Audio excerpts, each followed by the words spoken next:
Friends, आज आपके साथ में टॉपिक में इंफॉर्मेशन शेयर करने वाला हूं बायो एंजाइम की। बायो एंजाइम कैसे यूज़ करना होता है, इसकी परफेक्ट डोज क्या है और ये काम किस तरीके से करता है, इसके बारे में आज टॉपिक में बात करेंगे। सो चलिए टॉपिक को स्टार्ट करते हैं। मैं हूं अनूप, आपका होस्ट, और आप देख रहे हैं बग्या की ABC।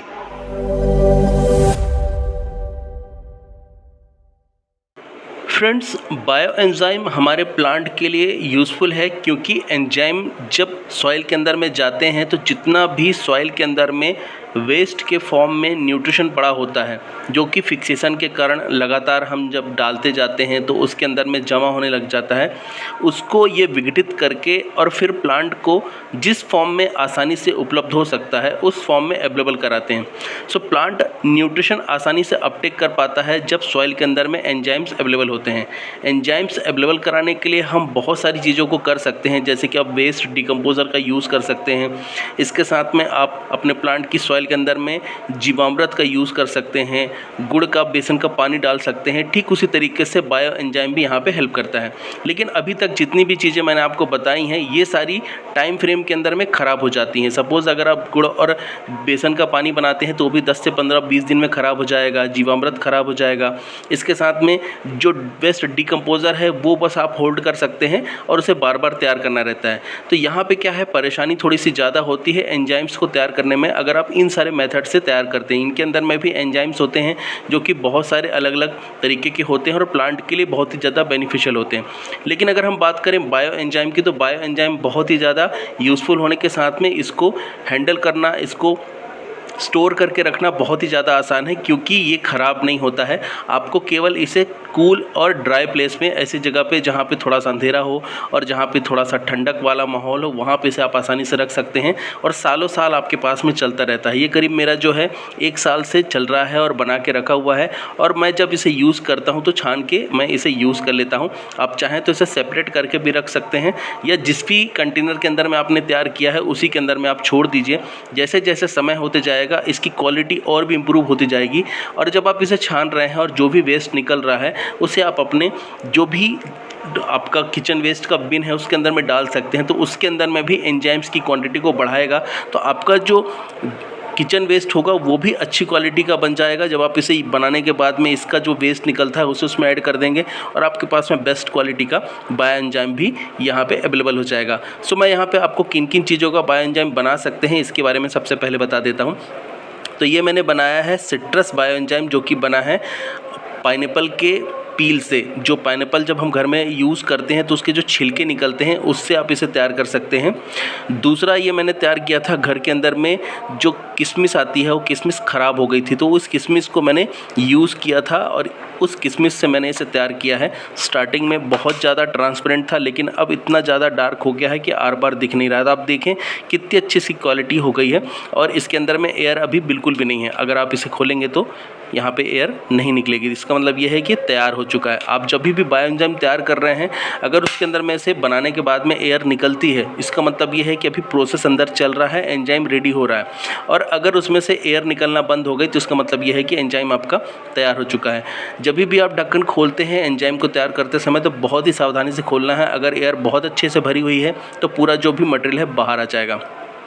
तीसरा, ये बनाया है मैंने प्याज के छिलके, आलू के छिलके और इसके साथ में इसके अंदर में लहसुन के, मिर्ची के, जो भी घर के अंदर में तीखा आइटम निकलता था सभी कुछ इसके अंदर में डाल के मैंने इसे तैयार किया है। थोड़ा सा इसके अंदर में आलू के छिलके भी डले हुए हैं और शायद बनाना के पील्स भी डले हुए हैं। तो इस तरीके से एक मिक्स एंजाइम है। और ये जो है ये है एलोवेरा का। हमारे घर में एलोवेरा के हम प्लांट लगाते हैं तो उनके जो भी लीव्स होते हैं उसको आप यूज़ कर सकते हैं बहुत अच्छे से एंजाइम तैयार करने के लिए। और आप ये देखें बहुत ही अच्छी क्वालिटी का एंजाइम बना के मैंने तैयार किया है। ये एंजाइम कम और इसके साथ में टॉनिक ज़्यादा है, यानी कि इसके अंदर में मैंने गुड़ की मात्रा ज़्यादा ले रखी है। तो जब इस तरीके से हम इसे तैयार करते हैं तो ये टॉनिक का भी काम करता है और इसे भी करीब 1 साल हो गया है और बहुत अच्छे से चल रहा है। तो इस तरीके से आप अलग अलग चीज़ों से बना सकते हैं। इसके अलावा आप संतरे के छिलके यूज़ कर सकते हैं, मौसमी के छिलके यूज़ कर सकते हैं, लेमन का बना सकते हैं, आप आलू के छिलके का डायरेक्ट बना सकते हैं, आप प्याज के छिलकों का डायरेक्ट बना सकते हैं, आप इसके जो कुकुम्बर होता है गाजर होता है, खीरे निकलते हैं, इनके जो छिलके होते हैं इनका भी बना सकते हैं। एंजाइम किसी भी चीज़ का बनाया जा सकता है। बहुत ज़्यादा अच्छे जो होते हैं वो सिट्रस वाले होते हैं, तो जैसे ये है। अंगूर का भी मैंने तैयार किया था, ख़त्म हो गया है मेरे पास में, तो ग्रेप्स नहीं थे और ये जो ख़राब निकला था तो फिर मैंने इसका तैयार कर लिया था।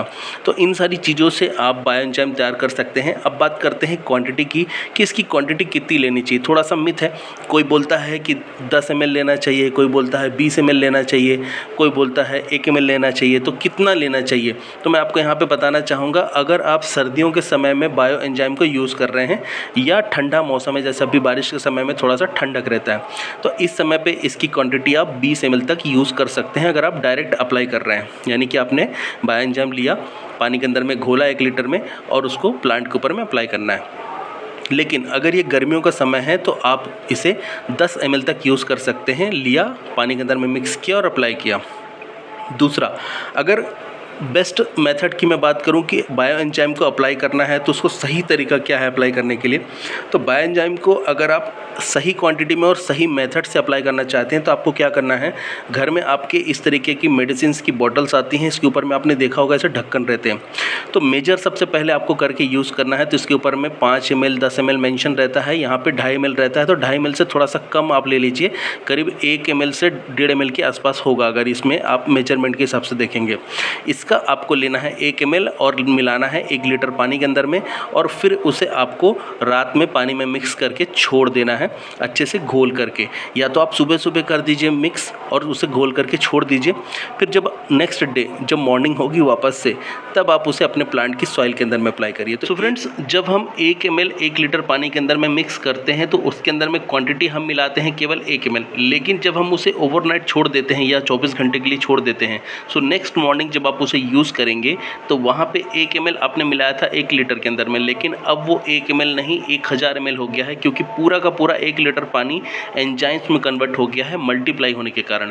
तो यहाँ पे आप देखेंगे रिजल्ट की अगर मैं बात करूँ तो अगर आप 10 ml मिलाते हैं इंस्टेंट एप्लीकेशन करने के लिए तो सॉइल के अंदर में जा रहा है केवल 10 ml, और अगर सर्दियों के समय में मिला रहे हैं तो 20 ml जा रहा है। लेकिन अगर आप उसके अंदर में 1 लीटर पानी के अंदर में 1 ml मिला के और उसे ओवरनाइट छोड़ देते हैं तो वो 1 ml पूरी रात में मल्टीप्लाई होके हो जाता है 1000 ml। तो सॉइल के अंदर में जब आप 1 लीटर पानी डालेंगे तो बहुत अच्छे से काम करेगा, और जितना भी एंजाइम कन्वर्ट हुआ है मल्टीप्लाई हुआ है तो वो सॉइल के अंदर में बहुत अच्छे से रिजल्ट भी देगा। तो इस तरीके से मेथड है सही तरीके से यूज़ करने का। अगर आप प्लांट के अंदर में ओवरनाइट छोड़ने के बाद में या 24 घंटे छोड़ने के बाद में अप्लाई करते हैं तो आपको रिजल्ट ज़्यादा मिलेगा।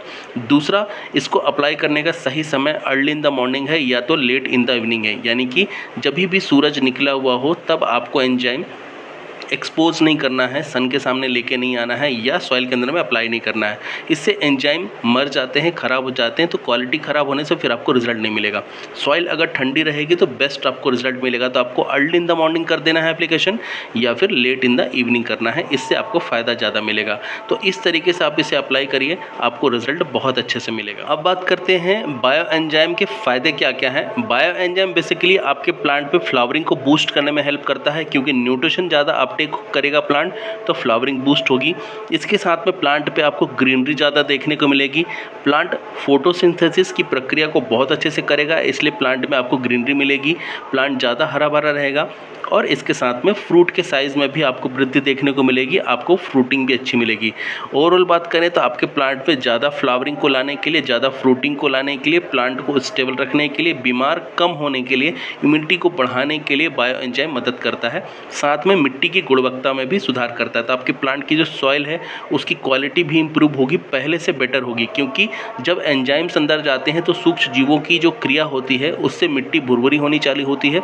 साथ में अर्थवॉर्म्स की संख्या भी आपकी सॉइल के अंदर में बढ़ेगी, तो धीरे धीरे प्लांट की सॉइल इंप्रूव होना चालू होगी। अगर मिट्टी सख्त है तो वो धीरे धीरे नरम होगी, उसके अंदर में एरिएशन बढ़ेगा।